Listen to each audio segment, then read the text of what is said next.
I stood in the foyer of the home I'd bled for. "He needs a room," Dad demanded, pointing at my unemployed brother. They thought they owned me. I just smiled, locked the deadbolt, and initiated a legal and financial maneuver that would cost them everything. This is where the story truly begins, and you won't want to miss what happens. Make sure you're subscribed to see it through to the end. We're always curious. Where in the world are you all watching from today? Let us know in the comments. The silence was the most expensive thing I owned. It wasn't the Italian marble countertops in the kitchen, or the floor-to-ceiling windows that offered a panoramic view of the city skyline, or even the imported hardwood floors that felt cool and solid beneath my bare feet. It was the silence. It was a Saturday morning, barely 7:00 a.m. For the first time in my 32 years of life, I wasn't waking up to the sound of screaming, or the thud of heavy footsteps, or the passive-aggressive clatter of dishes meant to guilt me into getting out of bed. I was waking up in my apartment, my sanctuary. I sat up in bed, the high thread count sheets rustling softly. My muscles still ached, a deep, resonant throb that lived in my bones. It wasn't just from the physical move the day before, carrying boxes, because I was too paranoid to let movers handle my grandmother's china. It was the exhaustion of a decade. 10 years of working 60-hour weeks as a senior UX designer, taking freelance contracts on weekends, eating rice and beans, and wearing shoes until the soles flapped open like hungry mouths. I had starved myself of joy for 10 years to buy this silence. I swung my legs out of bed and walked to the kitchen. The sun was just cresting over the neighboring skyscrapers, painting my living room in hues of gold and soft pink. I started the coffee machine, the gentle gurgle the only sound in the world. I closed my eyes, inhaling the aroma of dark roast, feeling a profound sense of safety settle over me. I was finally untouchable. Then the knocking started. It wasn't a polite tap. It was a heavy, authoritative pounding that rattled the heavy oak door in its frame. Thud, thud, thud. My stomach dropped. That knock, I knew that knock.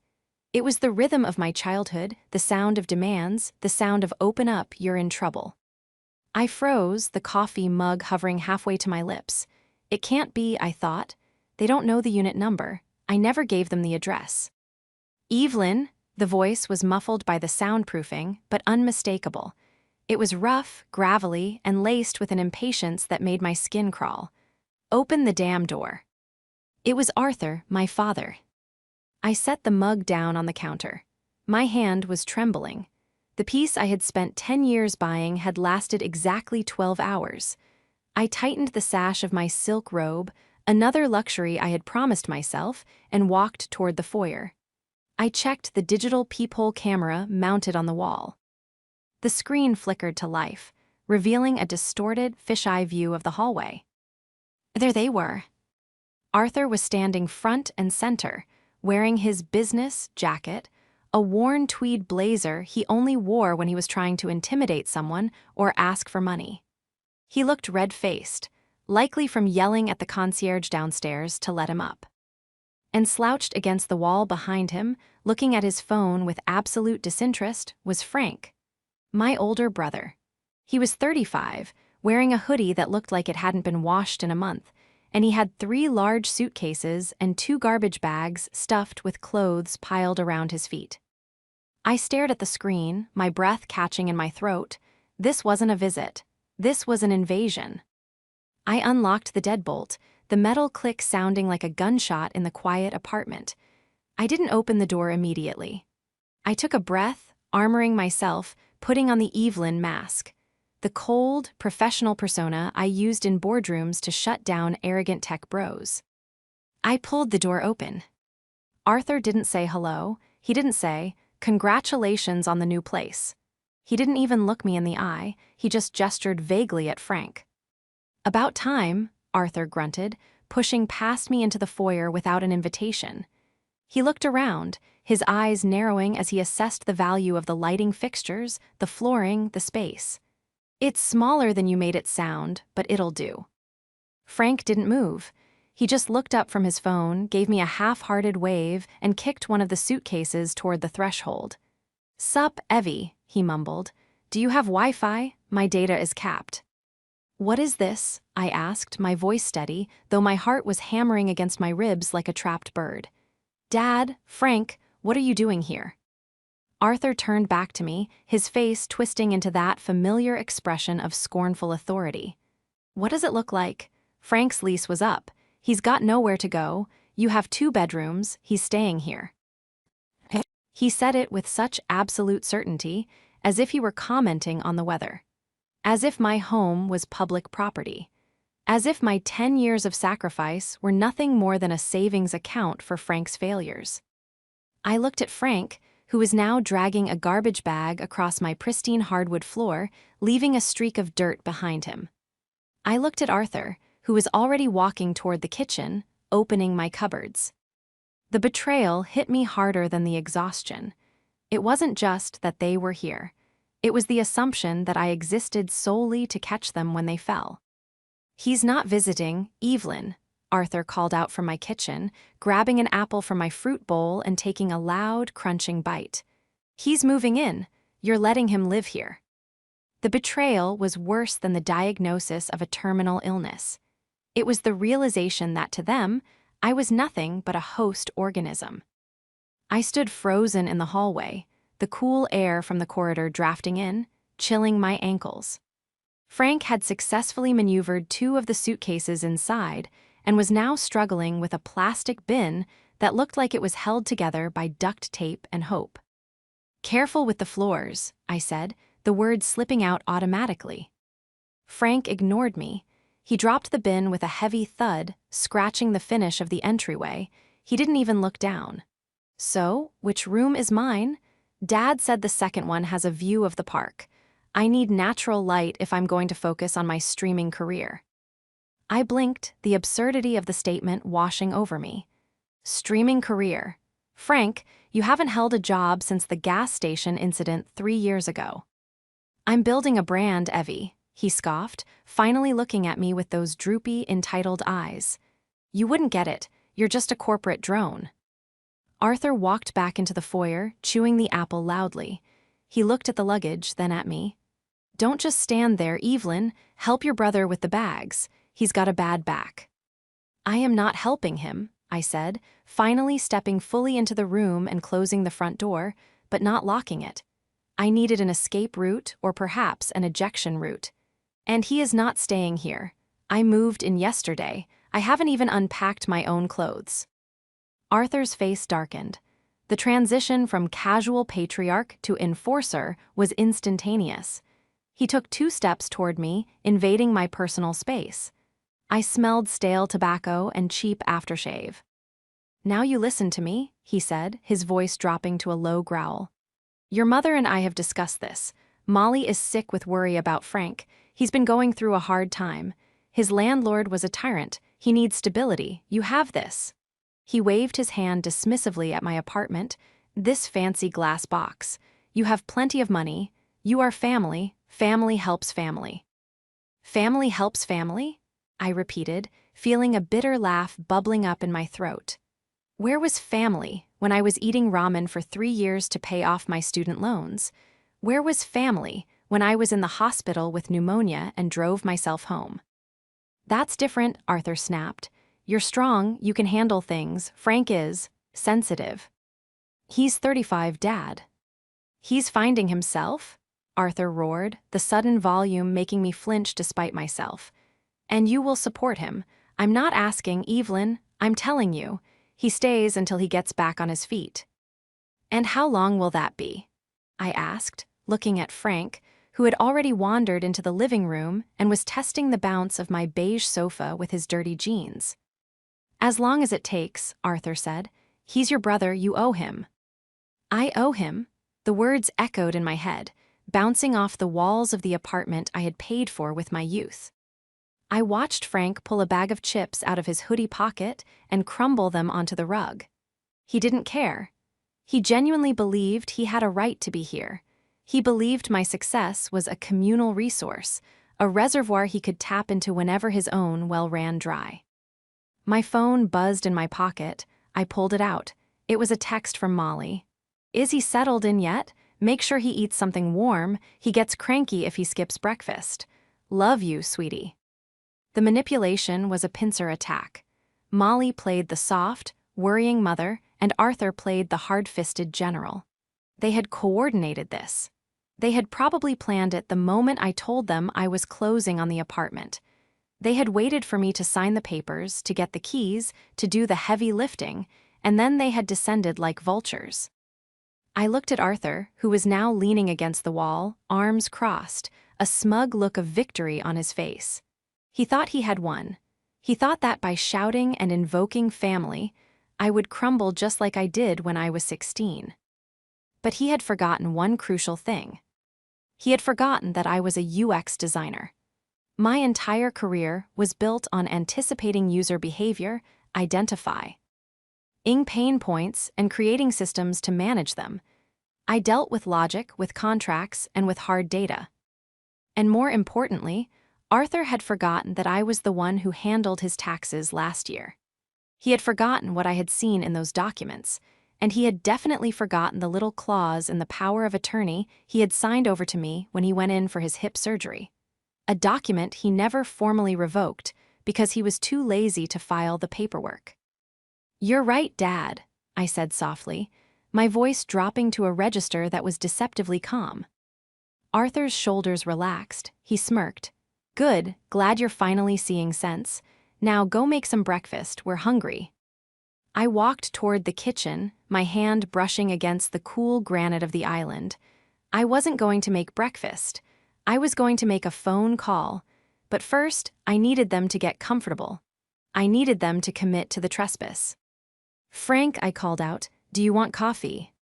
"Yeah, whatever," Frank yelled back, turning on my 65-inch television. "Do you have the sports package? I want to watch the game." "I'll check," I said. I picked up the heavy porcelain coffee pot, feeling its weight. They thought they had trapped me in my own home. They thought this was the end of the discussion. But they had no idea that I had been preparing for this war for a very, very long time. To understand why my hand didn't shake as I poured the coffee, you have to understand the decade that came before this morning. When I graduated college, Arthur and Molly gave me a card. Inside, there was no money, just a handwritten note from Molly that said, "Spread your wings." That same week, they bought Frank a brand new truck because he said he wanted to start a landscaping business.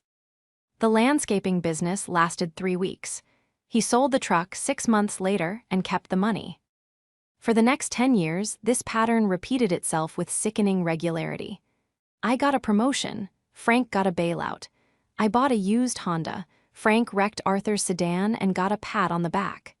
I worked through Christmas. Frank showed up to dinner high and was given the biggest portion of the roast because he needs his strength. I became the easy child, the one who didn't need maintenance. The cactus in a garden of orchids. Because I didn't demand water, they assumed I didn't need it. And because Frank withered at the slightest breeze, they poured everything they had into him. I remembered one specific Christmas. I was 26. I had just landed my first major client as a freelancer. I was so proud. I brought home expensive gifts, a watch for Arthur, a spa day for Molly. Arthur opened the watch, grunted nice, and put it aside. Then he turned to the room and announced, "Great news, everyone. Frank is thinking about applying to culinary school." The room erupted in applause. My gifts were buried under the wrapping paper of Frank's potential. He never applied to culinary school. Now, standing in my kitchen, I watched them through the open concept layout. The primary antagonist of my life wasn't bad luck or the economy, it was Arthur. Arthur was a man who defined himself by his control over others. He was a retired shift supervisor for a logistics company, and he ran his family like a loading dock. He demanded absolute loyalty, but offered zero protection. He was a man of traditional values, which simply meant he believed women were caretakers and men were kings, regardless of their competence. He stood in my living room now, running a finger along the top of my bookshelf, checking for dust.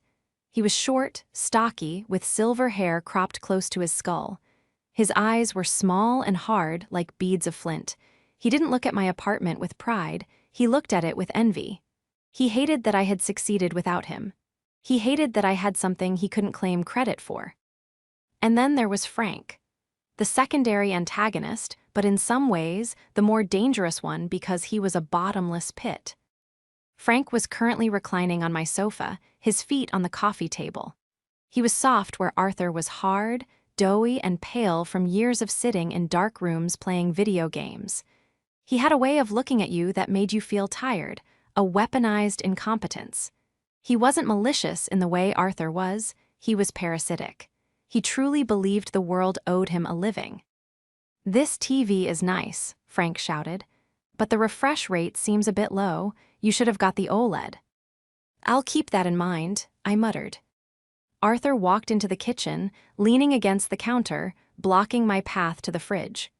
"So, let's talk logistics," he said, his voice dropping to that confidential tone he used when he was about to ask for money. "Frank's going to need a stipend." I froze. "A what?" "A stipend," Arthur said, as if explaining gravity to a toddler. "He can't look for a job if he's worried about buying toothpaste or bus fare. You're making—" "What, 6 figures now? You can afford to give him $1,000 a month, just until he gets on his feet." $1,000 a month," I repeated, "and free rent and food." "Don't be stingy, Evelyn, it's unbecoming." Arthur reached out and patted my cheek. It was a demeaning, possessive gesture. "You've done well for yourself, but don't forget where you came from. You're only here because we supported you." The lie was so bold it almost took my breath away. They hadn't paid a dime for my college. They hadn't co-signed my loans. I had eaten oatmeal for dinner for 3 years. "And what if I say no?" I asked. Arthur's face hardened instantly. The mask of the benevolent father slipped. "Then you're an ungrateful brat who hates her family, and I'll make sure everyone knows it. Molly is already upset with you for not offering sooner. Don't break her heart, Evelyn. If you kick your brother out on the street, his blood is on your hands." He leaned in closer. "Besides, you're a single woman living alone in the city. You need a man around the house, for protection." I looked at Frank, who was currently trying to fish a Cheeto out from between my sofa cushions. "Protection." "Right," I said, "protection." I picked up the tray of coffee mugs.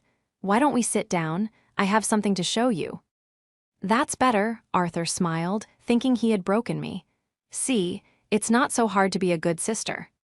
I walked into the living room and set the tray down on the coffee table, right next to Frank's dirty feet. I looked at the two of them, the tyrant and the parasite, comfortable in my space, consuming my resources, planning to drain me dry for the next decade. I sat down in the armchair opposite them. I crossed my legs. I took a sip of my coffee. "Actually," I said, my voice crisp and professional, "before we discuss the stipend, there's a small administrative matter we need to clear up." "What matter?" Frank asked, mouth full of chips. "The matter of the deed," I said, "and the matter of the mortgage fraud investigation regarding the house you and Mom currently live in, Arthur." Arthur went still. The color drained from his ruddy face. "What did you say?" he whispered. "I said," I smiled, "we need to talk." The silence that followed my declaration was different from the peaceful silence I had woken up to. This was a heavy, suffocating vacuum, the kind that sucks the oxygen out of a room right before an explosion. Arthur's face went through a complex series of microexpressions. First, the slack-jawed shock of being challenged. Then, the rapid blinking of calculation. Finally, the settling mask of aggressive denial. "Don't be ridiculous," Arthur spat, though his voice lacked its earlier boom. He shifted his weight, turning his body slightly away from me, a defensive posture I recognized from 1,000 board meetings. "You don't know what you're talking about. I run a clean ship." "Do you?" I asked, keeping my tone conversational. "Because when I filed your taxes 3 years ago, I noticed some interesting discrepancies on Schedule E rental income from a property you don't own. And then there was the refinancing application you asked me to look over last year, the one you suddenly decided not to submit once I started asking questions about the income verification section. Frank looked between us, a half-chewed chip visible in his open mouth. What's she talking about, Dad? What rental income? Shut up, Frank, Arthur snapped. He turned his glare back to me. You're bluffing. You're trying to distract from the fact that you're abandoning your family. This is about Frank. This isn't about my finances. It's all connected, Arthur, I said. I stood up. I'm going to my office to print something out. While I'm gone, I suggest you think very carefully about how much you want the IRS or the bank to know about your creative accounting. And Frank, get your feet off my table. That coffee table costs more than your last 3 cars combined.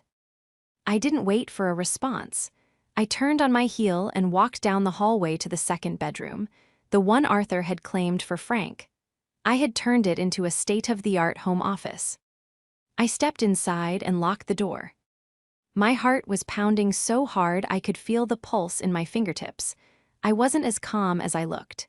My hands were shaking as I sat down at my desk, the dual 4K monitors flickering to life.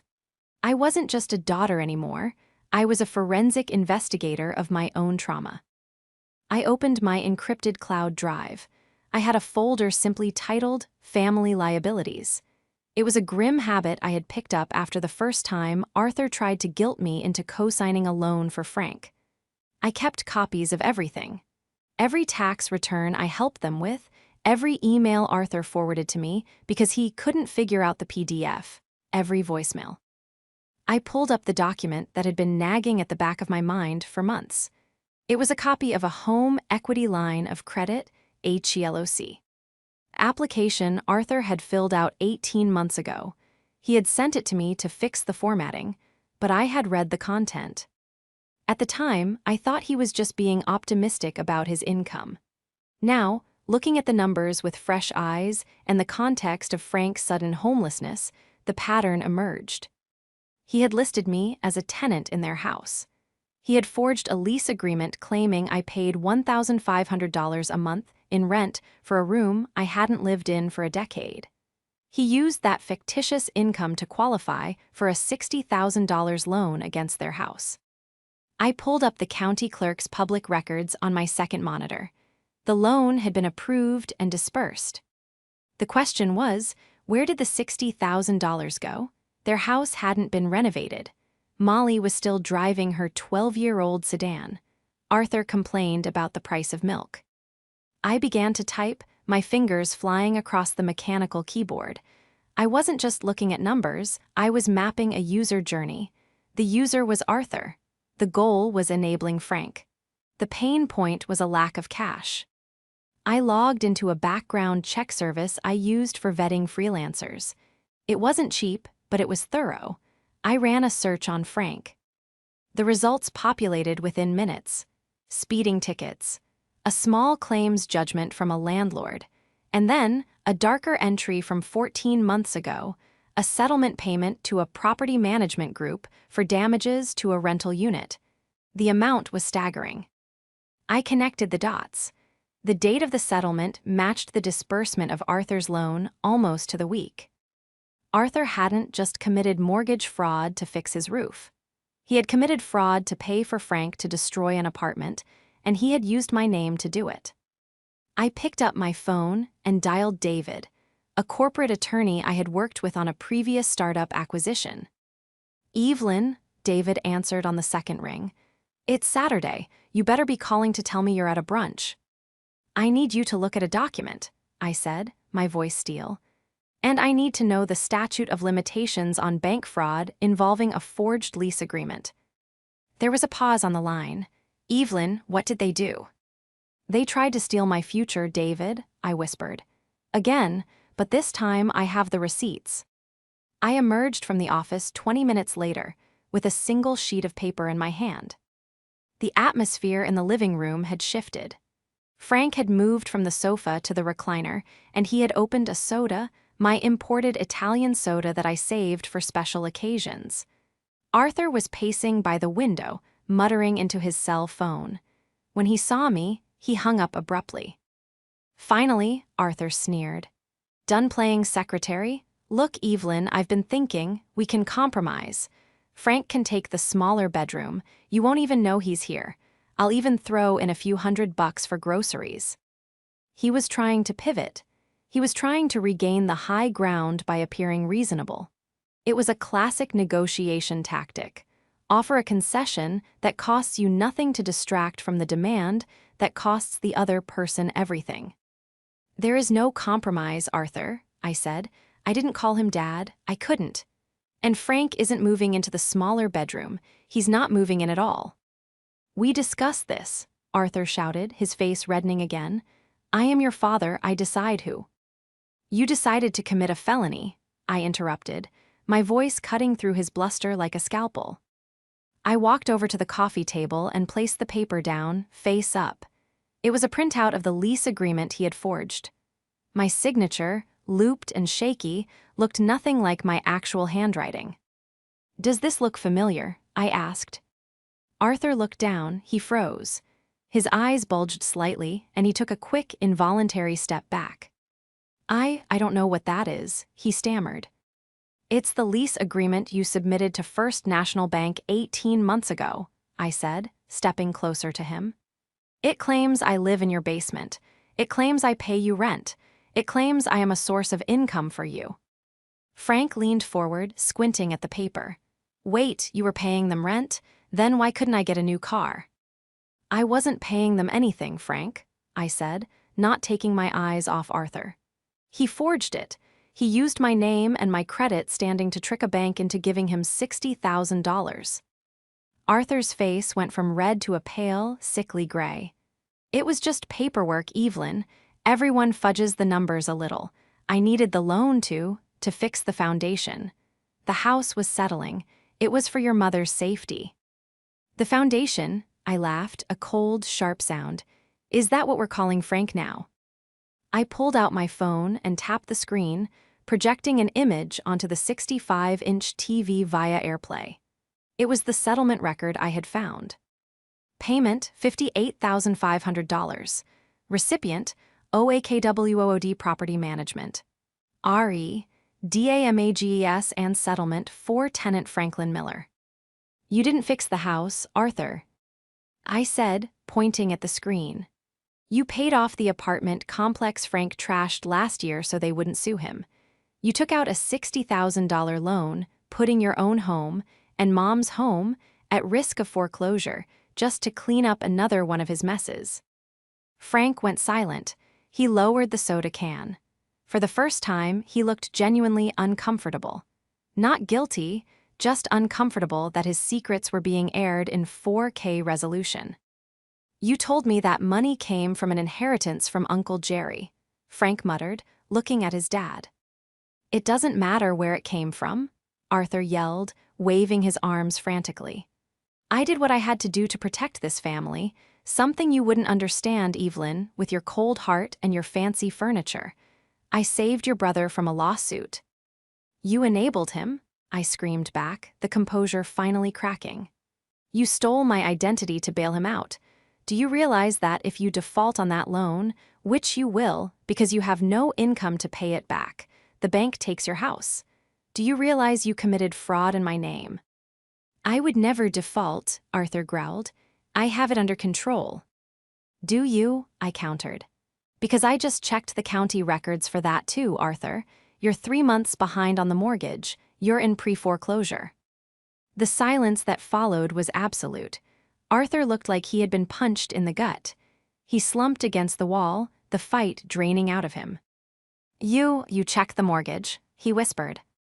I check everything, I said. I'm a UX designer. I look for broken systems. And this family? It's the most broken system I've ever seen. Arthur looked at me, his eyes pleading for the first time, not with love but with desperation. Evelyn, if they take the house, where will your mother go?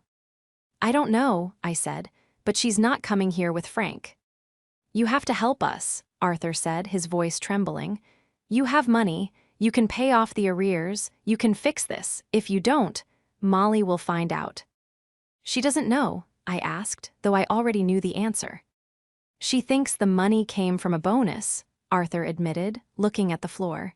She thinks the mortgage is paid automatically.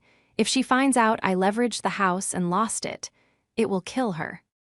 He looked up at me, his eyes wet. Please, Evie, for your mother, just let Frank stay here. Let me save the money I would spend on his rent to catch up on the mortgage. It's the only way. It was the ultimate guilt trip. He was using his own incompetence and deception as a hostage. He was holding my mother's security gunpoint and telling me I was the one pulling the trigger. No. The word hung in the air, simple and devastating.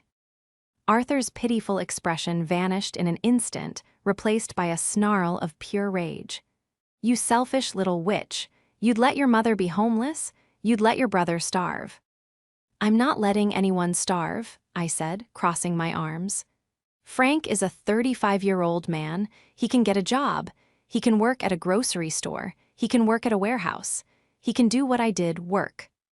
He has anxiety, Arthur shouted. He can't work those jobs. And I have a mortgage, I yelled back, and a career, and a life that I built without stealing from anyone. Arthur pulled his phone out. I'm calling her. I'm calling Molly. I'm going to tell her that you're throwing us out. I'm going to tell her you refuse to help. Go ahead, I said. Put her on speaker. Arthur paused, his thumb hovering over the screen. He hadn't expected that. He expected me to fold to protect Molly from the truth, but he didn't realize that I was done protecting her from reality. He dialed. The ringtone echoed in the tense room. Arthur, Molly's voice came through, tinny and sweet. Are you boys settled in? Did Evelyn make you breakfast?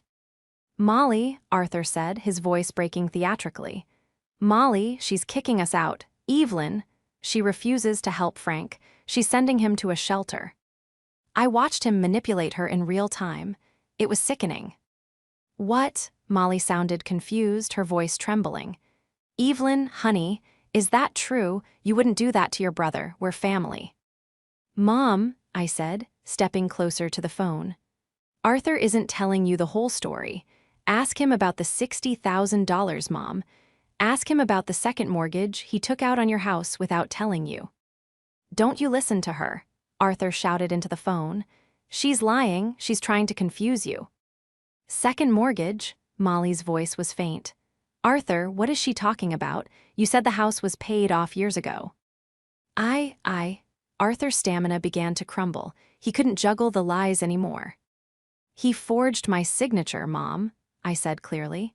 He committed a felony. And now the bank is threatening to take your house because he gave all the money to Frank to pay for the apartment Frank destroyed. That's a lie, Frank yelled from the recliner, standing up. It was an accident. The fire was an accident. You set fire to the apartment, Molly screamed. Frank, you told me you just broke a lease. The chaos was escalating. I was watching the carefully constructed ecosystem of lies my family lived in implode. Arthur hung up the phone. He looked at me with pure hatred. You happy now? You upset your mother. You broke her heart. You broke her trust, I corrected. I just turned on the lights. Arthur took a step toward me. His hands were balled into fists. For a second, I saw the violence in his eyes, the physical threat he had always hinted at but never fully enacted on me. You're going to fix this, he hissed, stepping into my personal space. You're going to write a check for the arrears and you're going to give Frank a key. Or so help me God, Evelyn, I will make sure you never have a moment of peace. I will show up at your job. I will tell your boss what a heartless bitch you are. I will picket on the sidewalk outside this building. I didn't flinch. I didn't step back. If you take one more step, Arthur, I said, my voice dropping to a terrifying calm, I won't just refuse to help.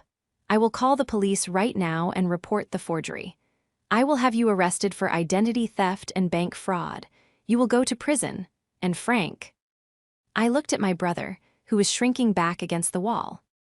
I will sue you for the emotional damages, and I will make sure every landlord in the state knows about the fire. You will never rent again. You wouldn't, Arthur challenged, though he stopped moving. You wouldn't send your own father to jail. I looked at the man who had called me selfish for 10 years while robbing me blind. I looked at the man who prioritized his son's laziness over my survival. Arthur, I said, I have the police on speed dial, and I have David, my lawyer, drafting the affidavit right now. Try me. I held up my phone. David had texted me back. Draft is ready. Do you want me to file the police report or wait for your signal? I showed the screen to Arthur. You have 5 minutes to get your son, get your bags, and get out of my apartment, I said. If you are not gone in 5 minutes, I press send. Arthur looked at the phone. He looked at the paperwork on the table. He looked at the determination in my eyes. He realized, finally, that the Bank of Evelyn was closed. Grab the bags, Frank, Arthur muttered, his voice defeated and old. But Dad... Grab the bags, Arthur roared, the sound echoing off my high ceilings. I watched as they scrambled, the shuffling of suitcases, the frantic zipping of coats. They moved with the desperate energy of rats fleeing a sinking ship. But as they reached the door, Arthur turned back one last time. He didn't look sorry. He looked vengeful. You think you've won, he spat, but you've lost your family today. I hope this apartment keeps you warm at night because we are done with you. That's the plan, I said. They walked out. I slammed the heavy oak door shut and locked the deadbolt. Click. I leaned my forehead against the cool wood of the door, listening to their footsteps fade down the hallway. I waited for the tears to come, for the guilt to crash over me. But it didn't. Instead, my phone buzzed. It was Molly. I stared at the screen. This was the final hurdle, the confrontation with the enabler. The climax wasn't Arthur leaving. It was what I had to do next to ensure they never came back. I picked up the phone. Hello, Mom, I said. Evelyn, she was sobbing. He's coming home. He says you threatened him. He says you're ruining us. Please tell me it's not true. Tell me you'll help. I took a deep breath. This was it, the moment I cut the cord. Mom, I said, I'm not going to help Arthur hide his lies anymore. And I'm not going to pay for Frank's mistakes, but I will help you. What do you mean? She sniffled. I mean, I said, walking back to the window to look out at the city I had conquered. I'm coming over. And I'm bringing a foreclosure attorney. We're going to have a family meeting. A real one. The drive to my childhood home usually took 45 minutes. Today, it felt like a lifetime compressed into a single highway stretch. I hadn't gone alone. I had called David, who agreed to meet me there. If there's fraud involved, Evelyn, he had said, and you're confronting them, you need a witness who isn't related by blood, and you need someone who speaks legal consequences fluently. When I pulled into the cracked concrete driveway of the split-level house I grew up in, my stomach tightened. But it wasn't fear anymore. It was the cold, hard resolve of a surgeon preparing to amputate a gangrenous limb. I noticed immediately that the driveway wasn't empty. Arthur's rusting sedan was there, parked haphazardly. But next to it was Aunt Linda's pristine SUV and Uncle Jerry's truck.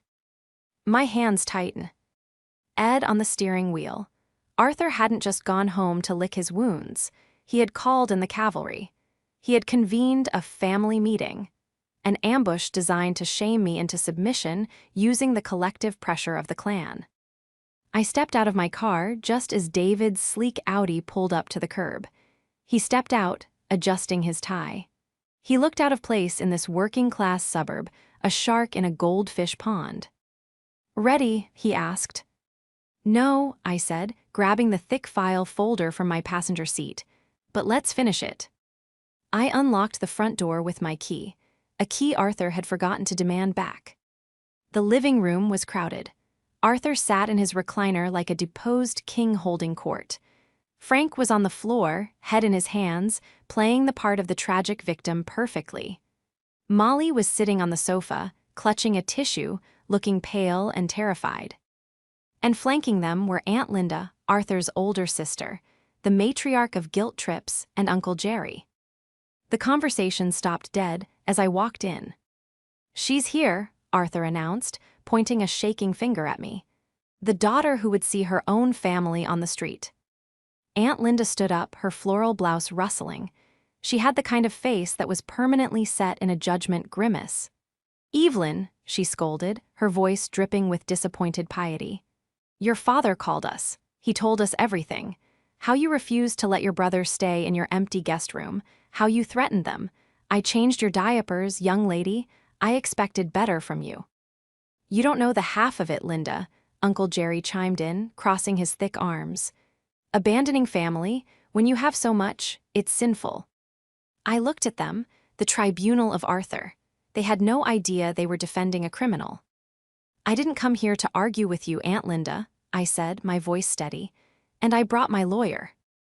I gestured to David, who stepped forward and gave a polite, shark-like nod. "Good afternoon." "A lawyer," Arthur laughed, a desperate cracking sound. "You brought a lawyer to your mother's house. See how cold she is." "I brought a lawyer because a crime has been committed," I said, walking to the center of the room. I didn't sit. I stood tall. "And since you invited an audience, Arthur, they should see the evidence too." "We don't want to see your lies," Linda snapped. "Sit down, Linda," I said. It was the first time I had ever given her an order. The sheer authority in my voice made her blink and sink back onto the sofa arm. I turned to Molly. She looked small, shrunken by the weight of the yelling. "Mom," I said softly, "Arthur told you I wouldn't help. That's a lie. I am here to help you. But to do that, you need to see what Arthur and Frank have actually been doing." "Don't look at it, Molly," Arthur shouted, lunging forward to grab the folder I was opening. David stepped in between us. He didn't touch Arthur. He just occupied the space with such professional menace that Arthur recoiled. "Mr. Miller," David said calmly, "I wouldn't do that. Interfering with the revelation of evidence regarding bank fraud could be construed as obstruction." Arthur froze. The word fraud hung in the air like smoke. I handed the first document to Molly. "This is the deed to the house, Mom, or rather, the lien against it." Molly took the paper with trembling hands. What is this?" "Arthur told you the house was paid off in 2018, I said. "It was. But 18 months ago, he took out a $60,000 home equity line of credit. He put the house back in debt." "Arthur," Molly looked up, her eyes wide and wet, "you said that money was your pension lump sum." I had to," Arthur stammered, looking around at Linda and Jerry for support. "Expenses were high, inflation." "He didn't use it for inflation, Mom," I said, handing her the second document. "He used it to pay a settlement. Look at the date." Molly read the settlement agreement. "Oakwood Property Management, arson and water damage, Frank Miller." The room went dead silent. Even Aunt Linda gasped. "Frank," Molly whispered, "you told me the landlord was unfair. You told me you left because of black mold." Frank, the 35-year-old boy, shrank into himself. "It was an accident, Mom. I fell asleep with a cigarette. It wasn't a big deal." "It was a $58,000 accident," I corrected, "and Arthur paid for it by mortgaging your future." "But that's not the worst part," I continued, turning to the final page. "Arthur couldn't qualify for that loan on his pension alone. He needed more income, so he created a tenant." I dropped the forged lease on the coffee table. "He forged my signature," I said, looking directly at Uncle Jerry and Aunt Linda. "He committed identity theft against his own daughter. He told the bank I was living in the basement paying $1,500 a month. And because he hasn't been paying the loan back, the bank is 3 weeks away from initiating foreclosure proceedings." "Foreclosure," Aunt Linda whispered, her hand going to her mouth. "Arthur, is this true?" Arthur stood there, cornered. The bluster was gone. The king of the castle persona had evaporated, leaving behind a scared, pathetic old man who had gambled everything on a son who would never pay out. "I was going to fix it," Arthur whispered. "If Evelyn had just given Frank the money, if she had just let him live there, I could have used the savings to catch up. It's her fault. She has the money to fix this." "No, Arthur," Molly said. Her voice was quiet, but it cut through the room. She stood up. "For the first time in my life, I saw my mother not as a satellite orbiting Arthur, but as a planet of her own. She looked at the papers. She looked at Frank, who was refusing to make eye contact. She looked at Arthur. "You risked our home," Molly said, her voice trembling with a rage that had been buried for 40 years. "My home, the home I raised my children in, you risked it to cover up for him. Again." "Molly, please," Arthur pleaded. "And then you tried to destroy your daughter to fix it," Molly continued, tears streaming down her face. "You brought everyone here to humiliate her, to bully her into paying for your crimes." She turned to me. "Evelyn, is it true? Is the bank taking the house?" "We can stop it," I said. "David and I have looked at the numbers. But the only way to save the equity is to sell the house. Immediately, before the bank auctions it." "Sell the house?" Arthur screamed. "I am not selling my house. I will not be told what to do by." "Shut up, Arthur," Molly screamed. The sound was so shocking that Frank actually flinched. "You don't have a choice," Molly spat. "Because if you don't agree to sell, I'm taking these papers to the police myself. I will testify against you. I will tell them you forged that signature." Arthur looked at her, stunned. The enabler had finally snapped. The silence was broken. "We are selling the house," Molly said, wiping her eyes. "And Frank, you need to pack your things." "Where am I going?" Frank asked, panic rising in his voice. Molly looked at him with a heartbreak that was painful to witness. "I don't know, Frank. You're 35, figure it out." The fallout was swift and brutal. With David's help, we listed the house the following Monday. Because the market was hot, we got a cash offer within 48 hours. It wasn't a fortune, but after paying off the HELOC, the original mortgage arrears, and the closing costs, there was enough left over for Molly. But not for Arthur's. The revelation of the forgery had shattered the family dynamic irrevocably. Aunt Linda and Uncle Jerry, faced with the undeniable proof of Arthur's criminal stupidity, had retreated into a shameful silence. They didn't apologize to me, people like that never do, but they stopped taking Arthur's calls. The divorce was not amicable. Molly, guided by a fire I didn't know she possessed, refused to seek alimony. She just wanted her half of the equity and her freedom. I helped her find a small, one-bedroom condo in a senior living community about 20 minutes from my apartment. It was bright, clean, and safe. For the first time in her life, she had a checking account that only she could access. The afternoon we moved her in, she sat on her new balcony, drinking tea. She looked 10 years younger. "I should have done this years ago," she said softly. "I always thought I was keeping the peace. I didn't realize I was just feeding the war." "You're safe now, Mom," I said, squeezing her hand. As for Arthur and Frank, their ending was less picturesque. With the house sold and the proceeds split, Arthur took his half and rented a dingy 2-bedroom apartment on the south side of the city. He took Frank with him, of course. He couldn't help himself. They were locked in a toxic orbit, 2 drowning men clinging to each other. But the dynamic had shifted. Arthur was bitter, broken, and devoid of the authority he once wielded. Without a house to rule over, he was just an angry old man with a mounting pile of debt. I heard through a cousin that Frank finally got a job. Not a career, not a brand, but a job. He was stocking shelves at a warehouse on the night shift. It wasn't much, and I knew he hated every second of it, but for the first time in his life, he was eating food he had paid for. The legal threat of the forgery hung over Arthur's head like a guillotine. I never officially filed the police report. Molly begged me not to, but I kept the affidavit signed and notarized in my safe. I made sure Arthur knew it existed. I made sure he knew that one wrong move, one harassed phone call, one attempt to extort Molly, and I would drop the blade. That threat bought us our silence. 6 months after the invasion, I sat in my apartment. It was a Tuesday evening.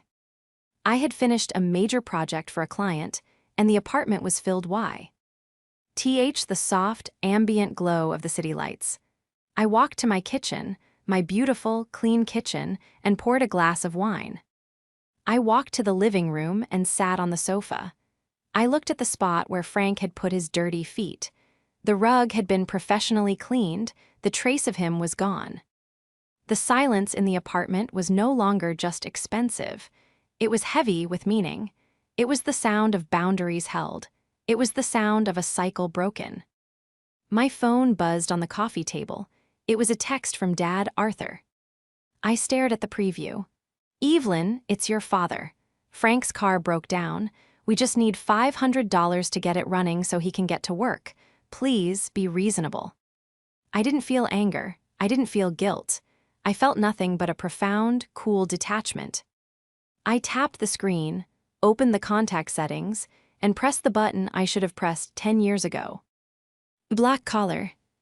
I put the phone down, took a sip of my wine, and watched the sun set over the city I had earned. The knocking had stopped, and it would never start again.